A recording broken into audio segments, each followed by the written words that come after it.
Everyone, today we're diving into a really powerful story. It's about loss, about finding a new path, and ultimately about redefining what it means to have hope.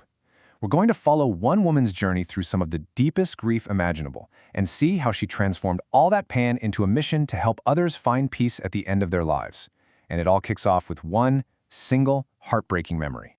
This is the sentence that changes everything. It's from a woman named Mira, talking about her young son, Aryan, who passed away from leukemia. And that one thought, that gut-wrenching feeling that his last moments were all about beeping machines instead of the things he loved, that became the spark for everything that was about to happen. So, to really understand the mission that Mira would eventually build, we have to go right back to the beginning. Back to the loss that completely turned her world upside down. After Aryan's death, Mira's world just fell apart. There was this huge conflict between her and her husband, Raghav. Now, he was a prominent surgeon, so for him, they had to do everything medically possible to fight to the very end. But for Mira, it all felt so wrong.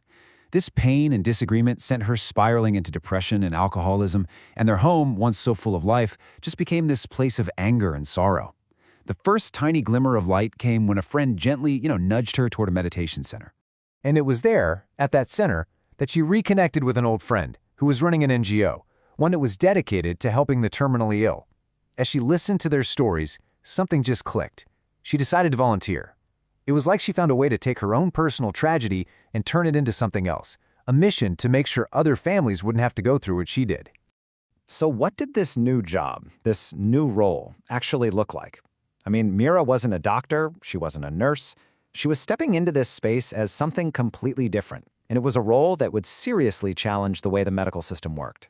Mira essentially became what's known as a death doula. Now, this is a non-medical role. The focus isn't on curing anything or treating a disease. It's all about providing emotional, spiritual, and just practical support. It's about managing the journey of dying itself and making sure a person's final days are filled with as much comfort and dignity and personal meaning as possible. But you can probably guess this whole philosophy put Mira on a direct collision course with a medical culture that was laser-focused on one thing: just prolonging life, sometimes, no matter what the cost, to the quality of that life.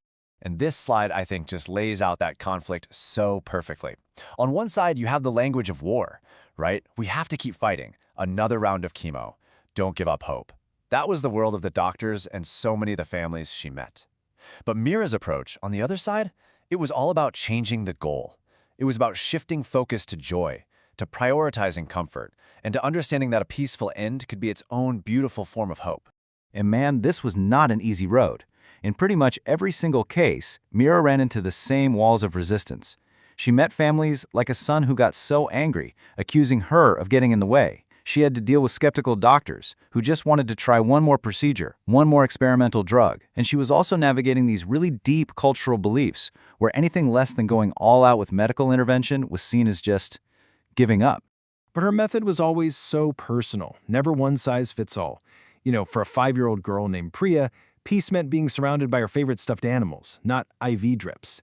For an 8-year-old boy named Aman, it was throwing a superhero party, making sure his last memories were about fun, not pain.